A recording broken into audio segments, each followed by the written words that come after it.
Warning, we are not your attorneys. Please, don't take anything we say as legal advice. I'm Jeff. I'm Mike. And I'm Derek. And you are listening to the Not So Grand Jury, which is now sponsored by Morwa P. LLC.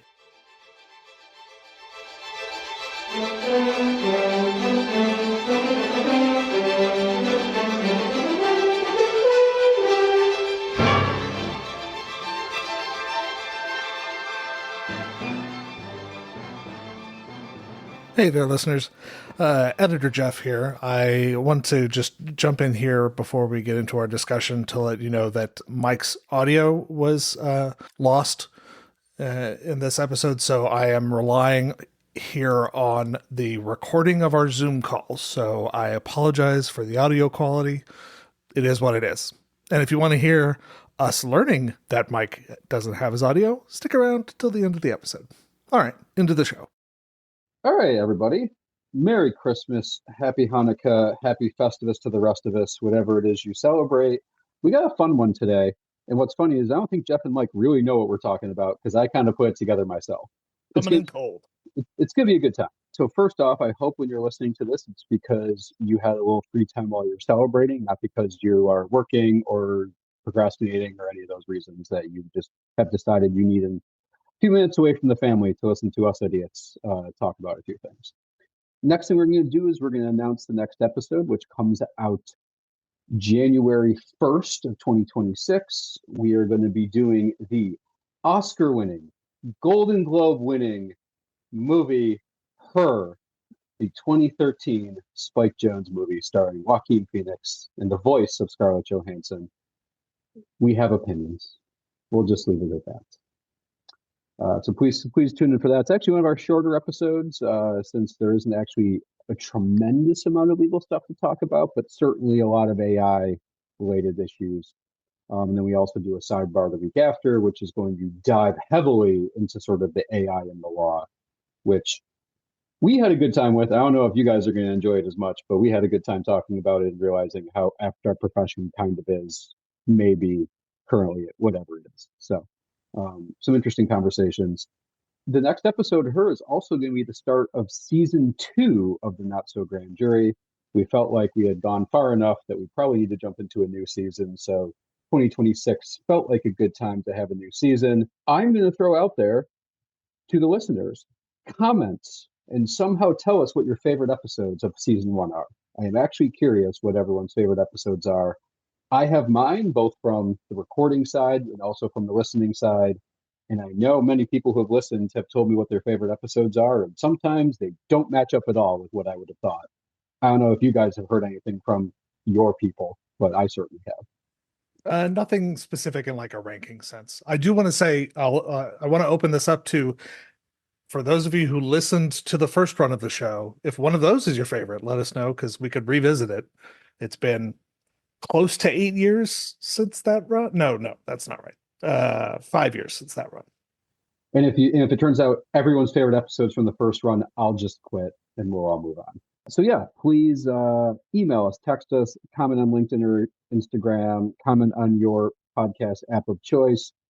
For those who know us, talk to us in person or text us directly. Let us know what you think your favorite episodes of season 1 are, and I'm sure we'll hit those at a sidebar sometime early 2026. But really, the main point of doing this sidebar was I want to talk about Mike's rants and tropes.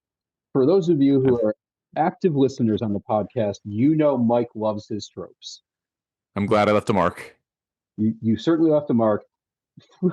I actually had texted Jeff separately this a few weeks ago and then ended up getting lazy and didn't do it. I was originally, Mike, planning on just doing my own personal episode where I just tried to find all of your recordings of your rants and tropes and just play them and make comments on them. Turns out I'm lazier than I thought I would be and just didn't have the time to do that. So instead, I want you here live to talk about some of your own tropes and things that you have talked about. So I've only gotten probably about 20-ish episodes through, but I basically went through and sort of made a listing of all the tropes that Mike has talked about. And in fairness, I did just search our transcript for tropes. I didn't spend that much time, and occasionally I had noted a trope during our comments. I'm just going to list off all the different tropes we've talked about, and we can sort of get into them. I'm going to first focus on like sort of the legal ones. So like calling of surprise witnesses at trial. Amazing how often that happens. Mm. Insane timing of trials or cases. Like they get filed and you have a hearing the next day, or you're going to trial within a matter of minutes after they get, charged. Jury tampering. We love to talk about jury tampering, apparently. And movies love to talk because it's a fun little thing. It really is. It adds something to it. And we've talked about multiple shows or movies that talk about jury tampering. The first trope that we ever actively talked about, I'm actually sad to say, is me. I was actually the one that mentioned it, which is the people playing poker, which means they can read everybody. Oh yeah, I remember. I remember the episode. Right. And it still irritates me to this day. And every time I watch some movies that have it, I am reminded. Casino Royale or whatever. Oh yeah, there's Yeah. tons of them. Lincoln Lawyer was the first one for us because he wanted to hire a jury consultant, and they showed the jury consultant was smart by reading people by flopping a straight flush. That is how you read people. Is get lucky in a game where one person had quads, one person had a full house, and she had flopped a straight flush, and that's how you win by reading people. Sort of. The lawyer having the perfect record. Love that one. Oh yeah, that's Happened a few times. This was one that Mike brought up that's not really legal in nature, but it's certainly applicable to many of the episodes we've done, is the intelligent character not revealing information at the time where they should. Yep. It is a big trope in order to sort of keep the audience trying to figure it out. Benoit Blanc does it all the time, so we've done him 3 times. It first came up really in Heat of the Night with Poitiers' character, where like he's doing things where you're like, that doesn't make any sense, and then it sort of makes sense afterwards, but at the time you're like, why didn't you just say it? The photo, the big one was the photo where he had the photo of the devil's head, and he just wasn't pointing out, oh, there's a second missing devil's head. Yes, in the most recent Wake Up Dead Man. Yeah. Which, by the way, I've now rewatched that. Wouldn't have picked it up even if we paused it. Yeah. No. Yeah, You would have had to do it like a freeze frame comparing side by side. Yeah. we hadn't had the opportunity to watch it on Netflix. So in the theater, I think I said, if I had like paused that, maybe would I have figured it out? I have since paused it. I would not have figured it out. So the next one is beating the polygraph. They love to say that, the trope of polygraphs say, tell all, and they're always correct. But you can beat it by doing X, Y, and Z or whatever. When we talked at length, actually, I believe in the X-Files, how polygraphs aren't even really science in courtrooms anymore. And they're only really used in specific circumstances. The insanity defense means you just get off and go back into the real world, and you just can kill people and be insane and just get off without any consequences. Both the Lincoln Lawyer and Daredevil love doing this, hiring former clients who couldn't pay you. That's true. Yeah. Wow. That's I fun. forgot Karen can't pay them. Both Karen and Lincoln Lawyer season 1, and if we do Lincoln Lawyer season 2, same exact thing happens with a different character. I was going to ask, when are we going to do more of that? I don't really. I want to 100% because Jeff hates season 1 of episode 1, season 2 so much that I think we need to force Jeff to do it just to see. I stopped. I assume I will hate it also. I just haven't watched any of it. Listen, we'll find out. But it is certainly on my radar. Others, state DAs not wanting the feds to take over a case. That's very much a long trope, but once in a while you get it in other things as well. This is a sort of random trope that Colleen brought up when she was on for Law and Order. The lazy way of finding evidence, like they couldn't find an easier way to find the evidence. So they're like, it was at a diner on the east side. And you're like, oh, right, it's got to be that one diner. Yeah, all the Turkish cab drivers go to the same bar. The NYPD uses stuff. I mean, how could they not know that? So, and I feel like it happens. We haven't necessarily brought it up, but I'm sure it's happened in other movies of ours where like they couldn't figure out how to get it to show up, so it just shows up in like the laziest way possible. Also, very much Law and Order, and it's a little bit in Lincoln Lawyer as well, clarifying the difference between like skeevy and bad defense attorneys versus good defense attorneys. Some are sort of like put out to be like, this is a horrible defense attorney who's going to do everything to win and blah, blah, blah. And then there's others that are the good ones that like apparently have ethics, not the other ones. Sure. Not necessarily as big of a deal in the other stuff, but I know it got brought up in the Law and Order episodes. One of my favorite ones, and it's only been on, I think, Suits, but it may be in other ones I can't think of, is the gets handed a file and immediately knows everything about the case by looking Uh, at it for 3 seconds.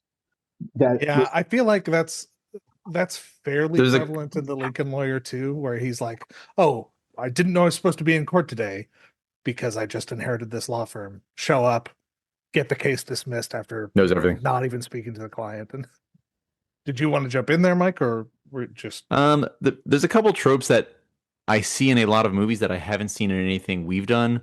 So the villain getting captured, but it's revealed to be all part of their plan. So think of Loki in the Avengers, or Heath Ledger in The Dark Knight, where it's Sure. like, uh, and it's Silva and yeah, a bunch of different examples, but it's done so that way you have FaceTime between the two leads, and then it also makes the villain look really threatening or really clever because they have some intricate plan. It also is like when you think about it too much, like it kind of falls apart really quickly. Where it's like in all of Christopher Nolan's Batman movies, the villain had a plan that involved people with guns shooting at him and missing, and like just like an important detail is like, oh yeah, they're all going to miss. there's a couple of the ones that we've hit that weren't really legal based, but they are tropes. Like, Mike, you love yourself some prison breaks and bank robberies. You've brought that up a few times. We So, haven't done Inside Man, have we? no. No, we should do that. Great bank robbery. Mike loves his bank robberies and his prison breaks. As I Yep. recall, you did that, and I think it was during Shawshank, and then you showed us a video of a guy scaling a prison to try to escape in like Philadelphia. Like, I think it was Philadelphia, maybe. It was somewhere in Pennsylvania. It wasn't him trying to escape. It was him escaping. It was literally him like Spider-Manning up a Yep. Yep. wall. Just a little guy Spider-Maning up the wall. Correct.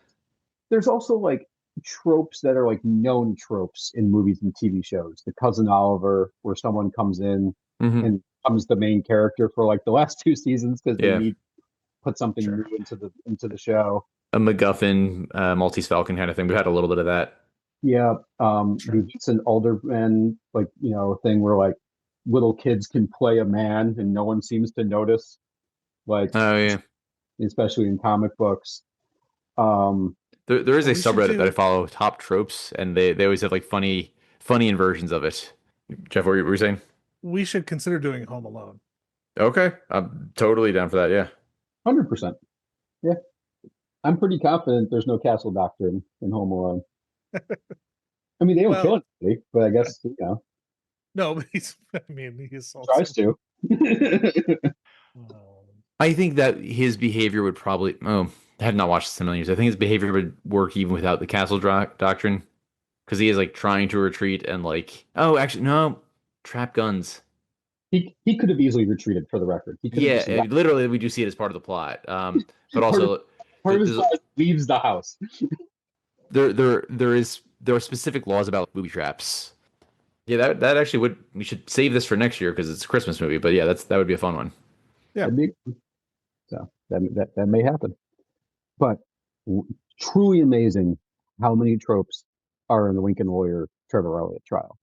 You have surprise witnesses. You've got the ridiculous timing of the case because he gets it and goes to trial 2 weeks later, even though the judge basically says, take the continuance. And he's like, nope, I'm not.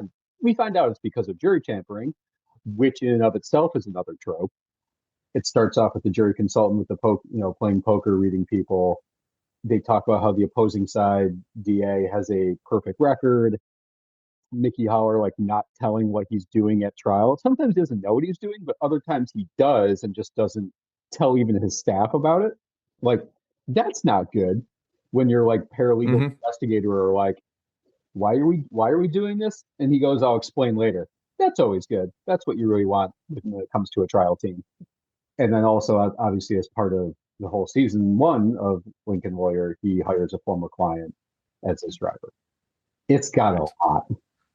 Is there, I guess at the very end of that season, there is an aspect of like double jeopardy because he's been acquitted at the end. But that's another trope, double jeopardy. that got its own whole movie. Another Yep. Yep. one on the list. That is true. That is true. And I will say I really only went through like the sort of first half of the first season. I haven't gone through the last ones. And actually the whole reason that I got the idea to do the tropes rants was in Spy Game from not that long ago. Mike Oh, Mike does a rant on small earpieces, which I actually pulled out of Spy Game purposely to play at the end of this sidebar. So we will be playing that, once this ends, just as a Mike being Mike. part of that would inspire that is like there are things that you see in a movie that seem like the essence of the movie magic makes seem really believable, and then like you go back years later and like, oh, that actually doesn't make sense now that we know more. Sure. I like, I I get it, yeah, but also I wouldn't even have noticed that. it's Would so tiny and it's like literally just like a little thumbtack that they made. wouldn't even have noticed that you brought it up, and I think it ended up being about a 3 minute bit in our Yeah. episode, which I was like, this is a good pull out to use in a future situation. So we'll play that at the end of this. Anything else you guys have to add, trope wise, rant wise, anything else? There's a subreddit, top character tropes, which I sometimes go on. It's pretty fun. So like one of them, the top one right now is a loved trope. A meta apology happens when a story apologizes to its audience from inside the narrative. So like the first example is like Man Bear Pig from South Park, where originally it was making fun of Al Gore and global warming, and then years later they're like, "Oh, global warming's real. We were wrong. We're sorry, Al Gore." Interesting. Funny subreddit to check out sometime. By the way, it also makes me feel like that you're the one that started the subreddit. Fair. I'll say none of the tropes that we have written down here pertain to, and I'm speaking specifically of the legal tropes, the law school movies that we've done. Because we're gonna encounter some when we inevitably do Legally Blonde. Uh, Mike and I did the paper chase on the first run of the show, and that's full of weird law school tropes. Well, we did get a few in How to Get Away with Murder, but we were too busy on all the other insanity of that. Right. We just didn't have time to yeah. Because as I recall, like wasn't that where they were walking in day one and everyone's like, I clerked for inserts. yeah, there's a million things. You aren't And even a law student yet. And inevitably on day one, they're all halfway through the readings for the class. Right. For the entire semester. They already know everything there is to know about criminal law when Yep. I didn't know anything about criminal law after taking criminal law. So I'm not sure if that helps. And the class that's the center of the plot is also the only class they have apparently in law school, is often the case. I mean, and there's a couple other things that, like, honestly, actually, some of the ones we did do the opposite. But like, one of the tropes is that, like, you go to law school, you know everything about the law. Sure. When we all know that law school teaches you basically dog shit about the law, like in the grand scheme of things. Certainly, the bar exam. Some people think the bar exam is like how you learn the law. No, the bar exam is how you memorize shit to pass the bar exam, and then you forget everything you learned for the bar exam. One of the tropes that we have seen in older movies, but I'm interested to see whether it persists, is like the montage of doing legal research. There's Philadelphia, where he's in the law library reading a bunch of books. There's Woodward and Bernstein sitting at the Library of Congress flipping through all the various requests from the White House. And all of those being digital now, legal research goes much faster. You're right. But it still looks more dramatic, and they have to find a way to either do that, either do it in a way that looks dramatic with, a computer in front of you, or just have people have books in front of them. Yeah. Yeah. I for some reason that makes me think of a Casino Royale again, because it was the first movie I remember where like cell phones were an integral part. I just remember smartphones, you mean? Yeah. I don't even. Was it smartphones? That movie came out in like 2007. The iPhone was not a thing yet, and I don't think they were using Blackberries. Okay, interesting. I guess I'd never really thought about it. All right. Anything else, guys? I mean, Mike was barely here, so we got that going for us. I hope Colleen can save my audio. Well, it's gonna be Jeff. Actually, he's gonna try to pull it together right now, I think. I hope Jeff can save my audio. Yeah, this will be fun. Well, The one thing we can give you, because it's unclear if we've given you Mike so far, is we can give you Mike's rant and spy game. Here you go. Merry Christmas, Happy New Year, and we'll see you all in 2026. In season 2 of of the Not So Grand Jury. Jury, sponsored by Morwa PLC. Can we go on a? Can I take a minute to rant about a random plot point? Do we have time for that? We love you ranting, Mike. Okay. The earpiece that Brad Pitt is wearing when he's trying to break out of prison, which is smaller than my AirPod. You know, this movie takes place in 1991. It's smaller than my AirPod. 35, 36 years later. I don't have a name for it, but the trope of like assuming a secret agency has more advanced technology than they would have because they're spies, even decades later. I don't know. I remember watching and be like, that's just a little earpiece that they stuck a little pin on. I don't know. Yeah, I mean, I can't speak to.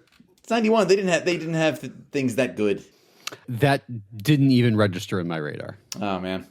I feel like I see a lot of spy movies that kind of do things like that. I mean, I have to agree with you a little bit. I don't know the specifics. I mean, I have been to the Spy Museum, but like, it is basically propaganda for the CIA. Yeah. So, like, of course, they will have a twist on this. But if you watch the history of the 1970s and 80s and all of this advanced targeting and even into 91, the laser guided bombs, it's like the technology was not quite there for what you were selling it for. And I remember this with like radio controlled cars. Like they never really worked as well as you wanted them to work or the way that they were sold until about 15 years later. Yeah. And then you had finally, as an adult, the remote controlled toy or the ear pods or whatever that were being sold to you as what you were supposed to have in 1985. Yeah, I'm just viewing it as like Apple probably spends more developing AirPods than the CIA ever spent on developing a small walkie-talkie. Well, it is. I doubt really? that. I mean, the technical side of things, the most important thing is communication. And so, from what we see in the movie, it appears to only be one way. He doesn't talk back, and it's short range. Radio. It's also operating through whatever concrete and steel they have in a prison. That's sure. Yeah, that's true. It's movie magic, Jeff. A lot of those technologies, particularly on the tech side, don't get released to the public until long after they have, I understand that, but it is 36 years later. Yes, GPS is the example that was used by the military for decades before we had it.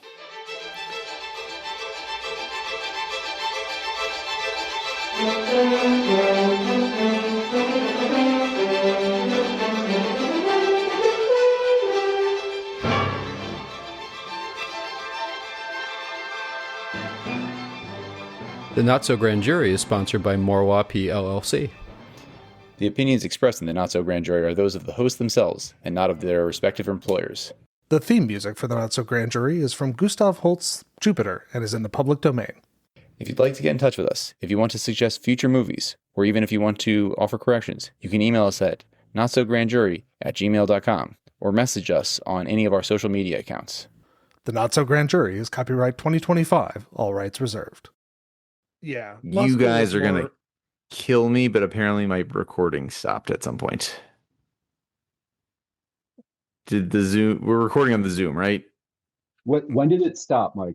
Like 2 minutes in. 2 minutes. Okay. I mean, I shouldn't laugh. That happened to me once. This is going to be great because this sidebar might end with a sidebar about Mike's rants and tropes without Mike in it. We'll see how the Zoom audio is. How long was it? I mean, you could start from the beginning if you wanted. It's 22 minutes long. We're not doing it again. All right. We're just going to do the best we can with the Zoom, and we'll figure it out.